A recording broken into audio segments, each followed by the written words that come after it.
Close your eyes for a moment and imagine that you are sitting in the cockpit of an airplane. It is 6 in the afternoon, the sun filters through the clouds, and the runway finally appears before your eyes after hours of flight. The altimeter marks 1,000 feet, then 500, then 100. Suddenly, a dry bump. The wheels touch the asphalt, but what comes after is what really defies logic. In a matter of seconds, a mass of 200 tons that was traveling at 250 kilometers per hour, the speed of a Formula One in the middle of a straight, must stop completely.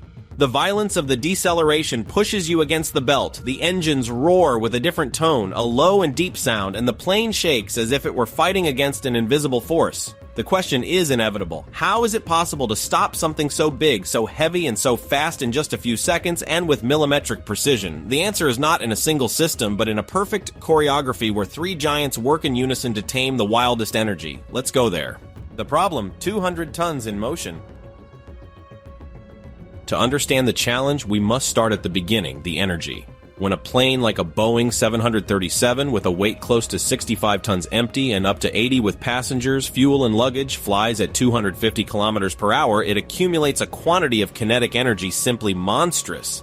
But if we talk about a giant like the Airbus A380 with its more than 500 tons in maximum takeoff weight, the figure becomes almost incomprehensible.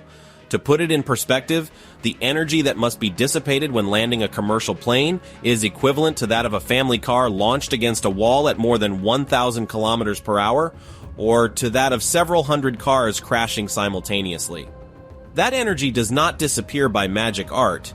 It must be transformed into something else, generally into heat, and do it in a controlled way so that the passengers are not even aware of the technical miracle that occurs under their feet.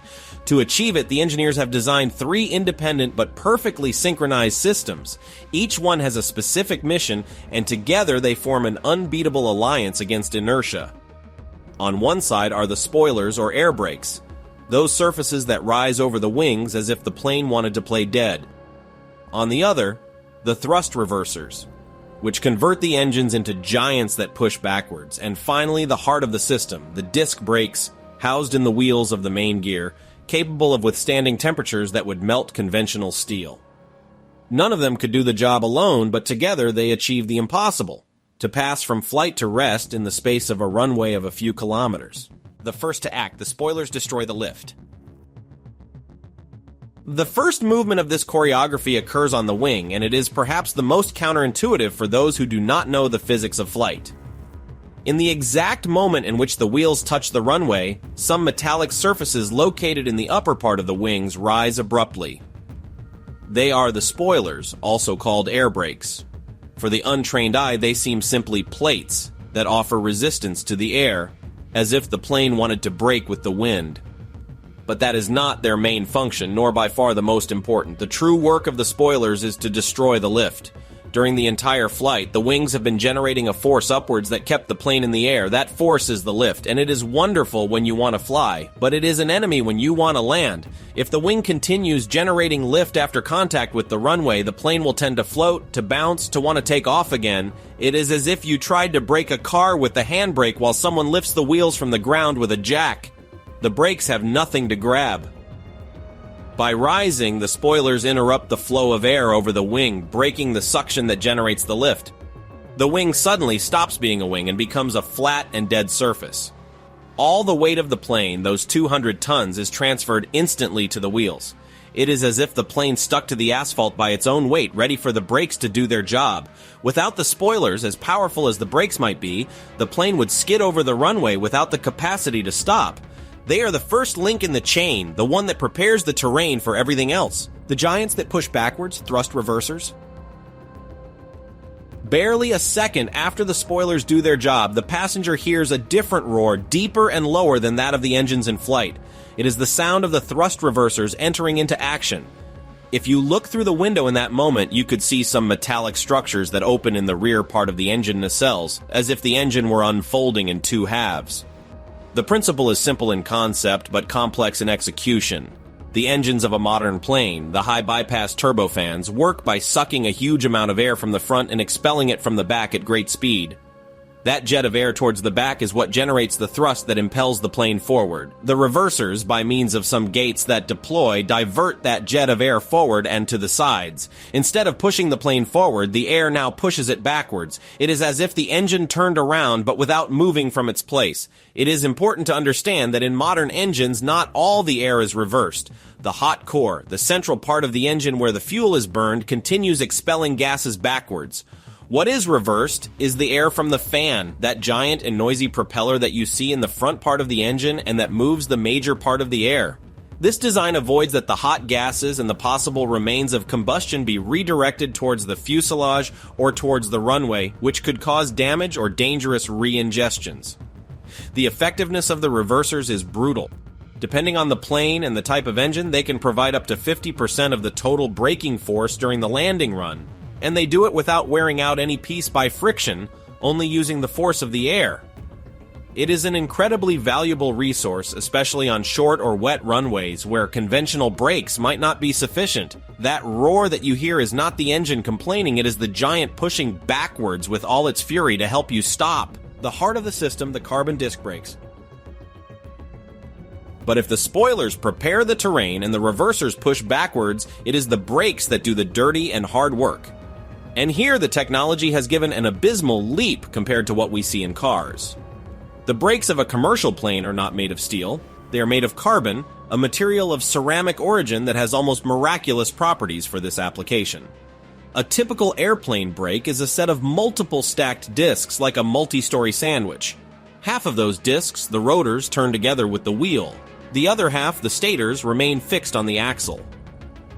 When the pilot steps on the brake pedal, a high-pressure hydraulic system pushes all these discs against each other, compressing them with a beastly force. The resulting friction is what converts the kinetic energy of the plane into heat, and boy does it convert into heat.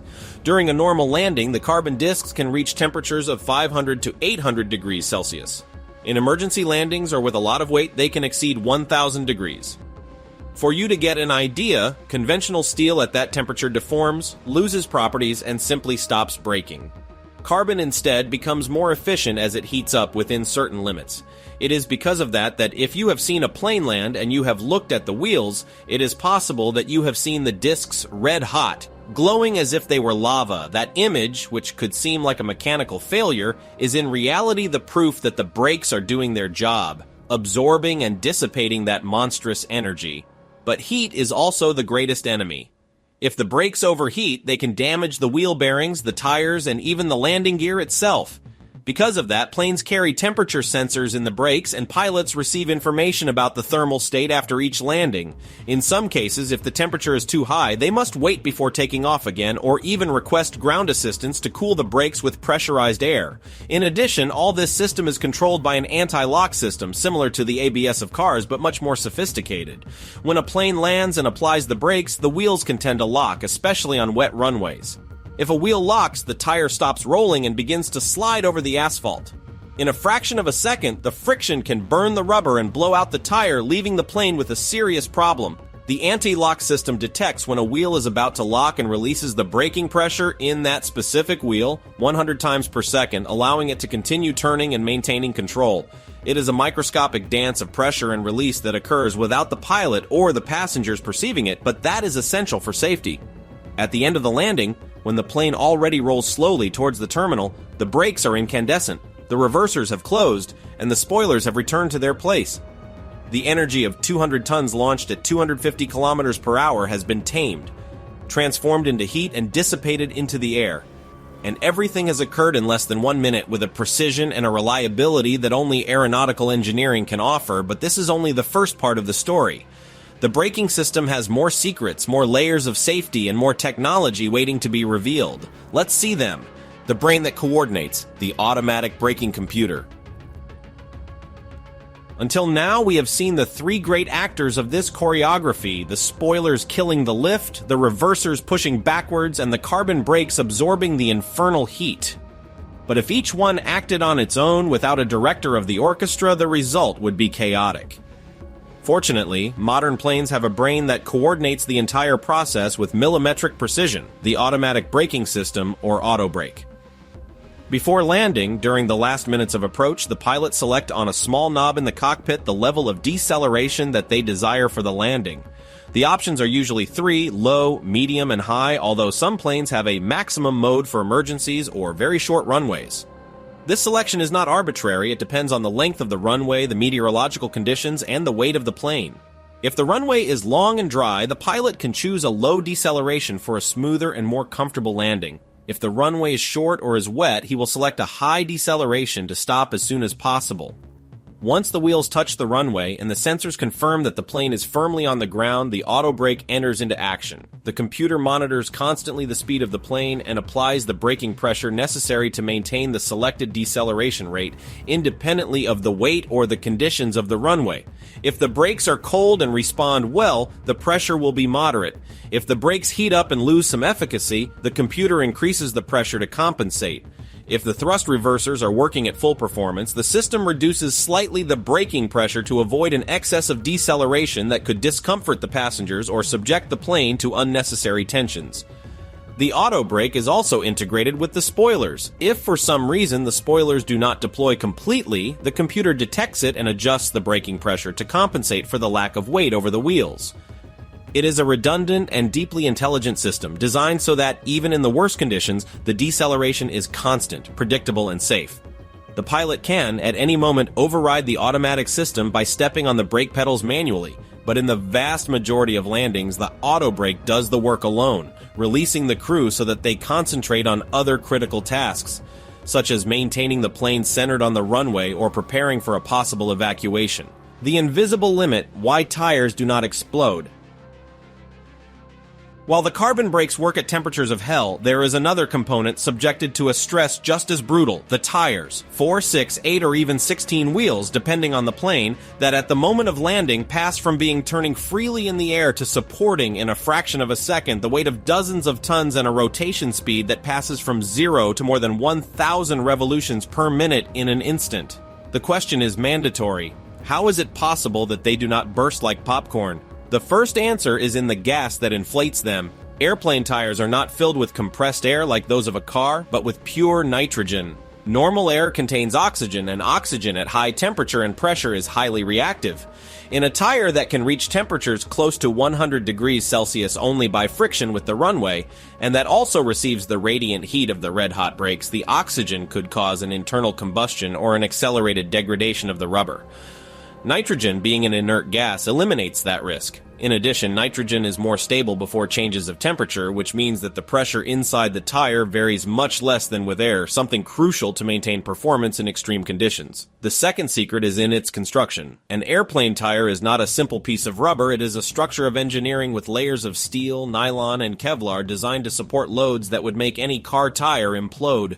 They are certified to withstand speeds of up to 400 kilometers per hour before bursting and can support loads of up to 38 tons per wheel in the largest planes. Their tread is surprisingly thin, of barely a few millimeters, because they do not need to last thousands of kilometers like those of a car. They need to grab the runway with teeth and nails during a few seconds, once and again, and then be replaced. A commercial plane can pass through several sets of tires a year, and each one of them has been designed to sacrifice itself in its mission to offer the maximum adherence at the critical moment, even if that means wearing out rapidly. When you see that small white smoke that sometimes comes out of the wheels when touching the runway, it is not a blowout, it is the tread doing its job, leaving a bit of itself on the asphalt so that you can arrive safe to the terminal. The track also breaks the surface factor. Until now, we have talked about what the plane does to stop itself, but there is an external factor just as important: the runway itself. The asphalt, or the concrete over which the plane rolls, is not a smooth and continuous surface. If you look with attention at a landing runway, you will see that it is crossed by thousands of small transverse grooves, like a giant vinyl record. This grooving is not decorative. Its function is to save lives. When it rains, the water accumulates over the runway. If the surface were smooth, the tires, by turning at high speed, could literally float over a thin layer of water, losing all contact with the asphalt. It is the phenomenon of hydroplaning or aquaplaning, the same that makes a car lose control on a wet road. The grooves act as drainage channels, providing an escape route for the water and allowing that the tire maintains the dry contact with the runway. Without them, a landing with rain would be a Russian roulette. But the design of the runway is not sufficient. One must measure constantly its braking capacity. For that, there exist braking carts, specialized vehicles that travel the runways measuring the coefficient of friction at different points. These data are sent to the air controllers and through them to the pilots that are about to land. If the report indicates that the runway is slippery, the pilots adjust their calculations, increase the selected deceleration in the autobrake, and prepare for a longer braking run. The difference between a dry runway and a wet runway can be of hundreds of meters in the distance necessary to stop, and that difference, poorly calculated, can be the one that separates a safe landing from a runway excursion. The end of the race, the smoke, the smell, and the safety. For the passenger, the landing is an intense sensory experience. The noise of the reversers, that deep roar that seems that the engine is going to tear apart, the shaking of the fuselage when the spoilers rise and the brakes bite the discs, and sometimes a characteristic smell, slightly acrid, of burning that slips through the ventilation grills. Some travelers are alarmed. They think that something burns. The reality is much more mundane and reassuring. That smell is simply that of the brakes working. When the carbon discs reach temperatures of 600 or 800 degrees, the microscopic particles that are released from the friction generate that unmistakable aroma. It is the same smell, but on a much larger scale that you can perceive when a car brakes very hard on a prolonged descent. And the smoke that you sometimes see coming out of the wheels is not fire smoke, but carbon dust and water vapor. The visual testimony that the brakes are doing their job, transforming the energy of movement into heat. When the plane arrives at the terminal and the passengers disembark, another invisible but essential process begins. Ground mechanics approach the landing gear with flashlights and infrared thermometers. They measure the temperature of each brake. If any is outside the limits, they mark it so that it cools before the next flight, or in extreme cases, for its replacement. They inspect the tires in search of cuts, irregular wear, or signs of overheating. Every detail remains registered in the maintenance book of the plane. Because in aviation, safety does not end when the plane stops. It continues until the last passenger has disembarked and the last mechanic has signed that everything is in order for the next flight. The million-dollar question, how long is the minimum runway? We arrive thus to the question that many travelers ask themselves when they land at airports famous for their short runways, such as that of London City or that of LaGuardia in New York. How much runway does a plane really need to stop? The answer is not a fixed number. It is a complex equation that pilots and flight dispatchers calculate before each takeoff and each landing. The runway length required depends on several factors. The first is the weight of the plane. The heavier, the more kinetic energy to dissipate and more distance to brake. The second is the altitude of the airport. At higher altitude, the air is less dense, the engines generate less reverse thrust, and the brakes are slightly less efficient. The third is the temperature. The heat affects the performance of the engines and the braking capacity. And the fourth and most variable is the state of the runway. Wet, with snow, with ice, each condition has a different coefficient of friction that lengthens the braking distance. To cover oneself against the unpredictable, aviation uses the concept of wet runway as a safety standard. Even if the day is sunny, the calculations of runway length are made as if it were wet, with an additional margin. And for airports with especially short runways, the planes must be certified to operate there. This implies specific tests where the manufacturer demonstrates that, with the brakes and the reversers at the maximum, the plane can stop in that distance with a margin of safety. The result is that when a plane lands in London City, although the runway seems tiny and the braking pushes you against the belt, everything is calculated to the millimeter so that the result is safe.